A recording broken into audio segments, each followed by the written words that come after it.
red wine. And when they found out ang active ingredient ng red wine, resveratrol, true enough, when they tested sa mga organisms, okay, iba't ibang living organisms, pare-pareho humaba buhay by 30 to 60%. So naglabasan ng mga supplements based on this particular ingredient called resveratrol. Now this particular doctor named Dr. David Sinclair, he is a Harvard researcher. Pag sinabing Harvard, sikat o hindi sikat? Sikat. Sikat. So for so many years, for the past 10 to 20 years of his life, he dedicated to resveratrol. Okay? Recently, 2006, guys, 2006, binili ng isang pharmaceutical company, yung company ni Dr. David Sinclair. Glaxo. Are you familiar with it? Yes. Ang buong pangalan niya, GlaxoSmithKline Beecham. Tatlong company na nag-merge together, pharmaceutical. Binili yung company ni Dr. David Sinclair ng $800 million. Why? They are launching a drug. Drugs na. Hindi na po supplement. They're launching a drug based on resveratrol na ni-research yan. So usually kapag drugs, matagal bago i-launch yan.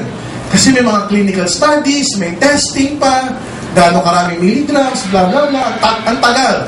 So bago nila i-launch yun, tayo nag-launch na supplement-based lang. Pwedeng mainom.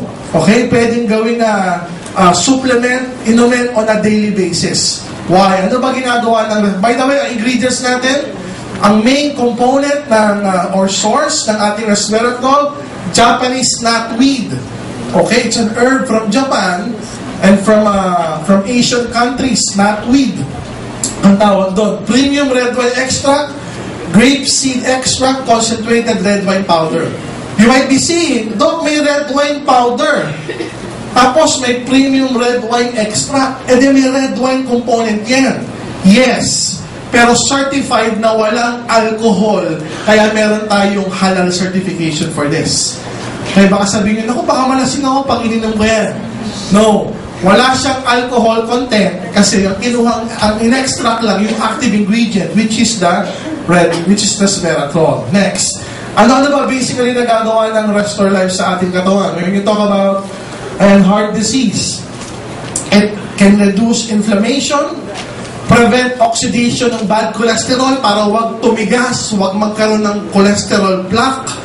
In the future, wag magkaroon ng atherosclerotic plaque na nakita nyo kanina.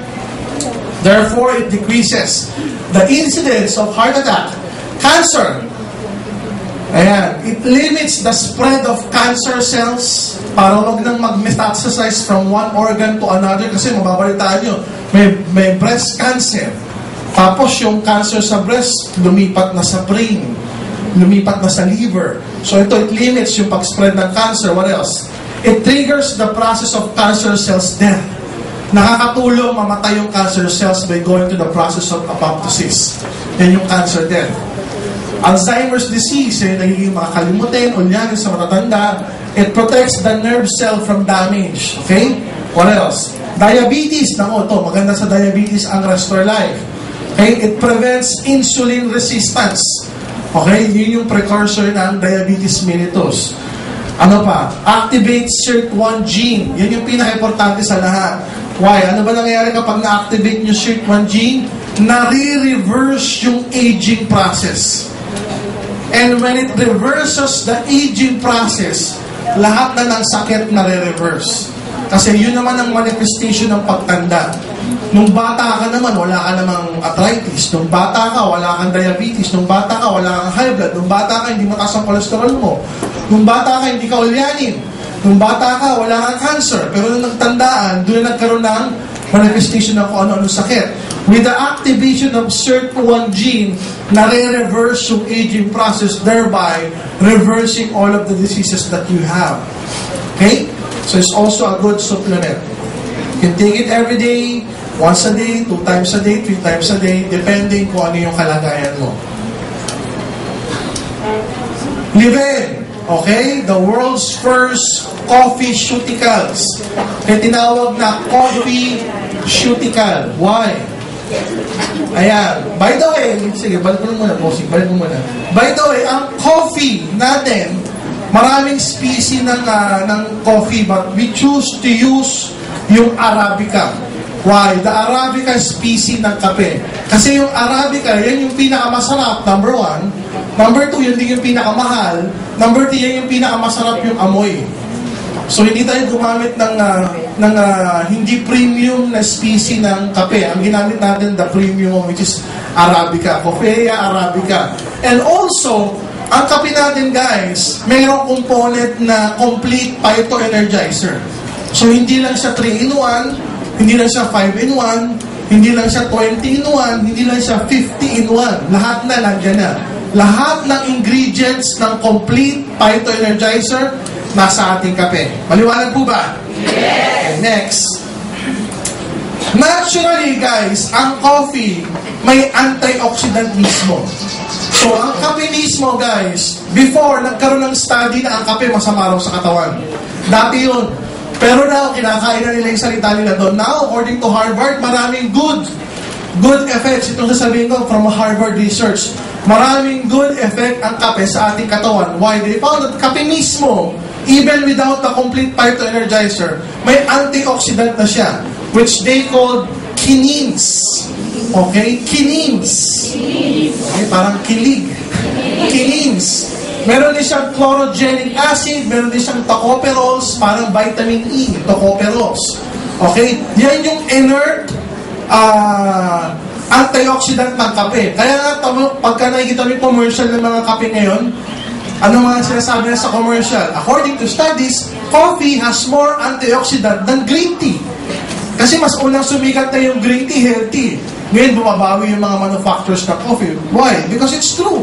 Mas maraming antioxidant ang kape kaysa sa green tea. Hindi pa lang nila ginagamit ito as a marketing spin. Ngayon, ginagamit na nila ng mga Nescafe, ng mga Nestle, so and so. Yan yung mga antioxidant ng coffee. Quinines, chlorogenic acids, and tocopherols. Next. Ano ba nagagawa ng kape? Kape pa lang to, ha? Kape pa lang. Ano nagagawa ng kape? It decreases. It decreases the risk of diabetes by 50%. Isipin mo kung may lahi ka pala ng diabetes, si nanay may diabetes, si tito may diabetes, magkakape ka. It can decrease the risk ng diabetes by 50%. What else? It can decrease the risk of colon cancer by 25%. So kung meron kang nanay, tatay, kamag-anak na may colon cancer, tapos ikaw, ang manifestation mo, minsan nagdududumi ka, minsan matigas, minsan malambot, yun yung mga manifestation ng colon cancer eh. Magkakape ka. It can decrease by 25% yung risk nun. Magkaroon ka ng colon cancer. What else? Risk of Parkinson's disease, it can decrease by 80%. It can decrease the risk of liver cirrhosis by 80% kung malakas ka mag-iinom ng alak. Na pag kinapa mo yung atay mo, ang tigas na. Di ba nakakita ka, ang payat ng dibdib, tapos ang laki ng tiyan. Hindi naman malakas kumain, pero malakas uminom ng alak, tapos ang tigas. Hindi yung malambot na taba, matigas. Pwedeng liver cirrhosis na yun. Kung dati nagkaroon ka ng ganung bisyo, para makaiwas by 80% ng liver cirrhosis, magkakape ka. Okay? What else? It can also decrease by 50% the risk of gallstones. Okay? Yung mga bato sa abdo. Okay? Next. Ayan. It can also help manage asthma, allergy and asthma, headache. It can boost our moods and prevent tooth cavities.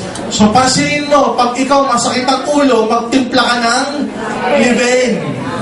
Magtimpla ka ng liben, huwag ka uminom ng Biogesic. Magtimpla ka ng liben, uminom ka, pansinin mo, mawawala yung headache mo. Pag masakit ang ipin mo, huwag ka uminom ng Planax. Huwag ka uminom ng Dolphinal. Huwag ka uminom ng mefenamic acid. Magtimpla ka ng liben. Okay, magtimpla ka ng liben, uminom ka. Hindi pa nauubos yung isang tasa mo, tanggal na yung toothache mo. Nakakaiwas sa cavities. Okay? Kape pa lang yan na mayroong complete. So yun yung nagagawa ng ating complete. Nakakatulong. For every 1 sachet ng Liven, meron yung 100 milligrams of complete phytoenergizer. Okay? It can offset the damage caused by smoking. Ayan, kung ang bisyo mo, alak, tsaka yosi, nakakatulong makaiwas doon sa complications ng paninigarilyo. Kaya pansinin niyo yung mga call center. Kapag naninigarilyo, pinatutulak, Starbucks. Mahal na bisyo. Pero at least, na-offset yung negative effects of smoking. Are you learning? Yes! Next. Ayan o. It can decrease the risk of heart disease. So nakakaiwas sa sakit sa puso kumpara sa mga hindi umiinom ng kape. So ang daming benefits of taking coffee alone. Kape pa lang yan, alone. What more yung coffee pa na may complete phytoenergizer. So mas malaki yung nagagawa ng synergistic effect. Tama po ba? Yes! Next. May Choco. Ayan. Konting review na lang. May Choco, meron na siyang complete phytoenergizer. Higit sa lahat, meron din siyang DHA. Docosa, hexanoic acid. Ang gagaling nyo. So, ito yung pwede hot, pwede cold, pwede mong i-shake. Yung iba nilalagay ng yellow, sinishake, biniblender, nilalagay dito, tapos sinaserve. Dahil na pag summer, masarap inumin, pambata. Ano nagagawa next? Bukod doon sa nagagawa ng complete phytoenergizer, chocolate itself. Kaya nga yung babae, minsan, pag binigyan mo yung chocolate, nawawala yung galit. Kaya nga di ba sabi nila, better than chocolate. May mga ganong terminologies. Kasi may kakaibang feeling kapag kumakain ka ng chocolate. May kakaibang feeling, mamaya di-discuss ko. Kasi yung cocoa plant, which is the origin ng chocolates, lahat ng chocolates yan, made with dark, premium, white chocolate galing sa cocoa plant, may antioxidant din, which we call flavonoids. May naturally occurring antioxidant yung cocoa plant. So lahat ng chocolate, mayroong a portion ng antioxidant which we call flavonoids. Next, ang chocolate, by the way, it can decrease the risk of heart attack by 50%. Sipin nyo, chocolate pa lang yan, cocoa pa lang yan, 50%, it lowers the blood pressure. What else? It prevents the oxidation ng bad cholesterol ng LDL. Ayan, it prevents platelet clumping. Ano ba? Anti-inflammatory effect din, parang DHA. What else? Improve arterial blood flow, pakita mo na. Enhances action of neurotransmitter like serotonin. Ayan. Help regulate mood and sleep. May effect siya sa mga neurotransmitters o mga messengers sa utak natin. Kaya pag may kumakain ng chocolate, may good feeling. Parang kang inaantok na masarap matulog, parang gumaganda yung pakiramdam mo.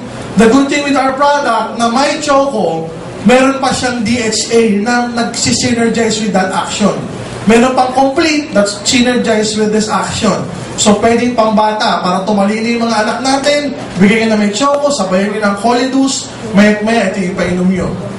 Okay, what else? Guys, are you learning? Yes! So, what we plan to do, guys, is to keep on doing this every Saturday.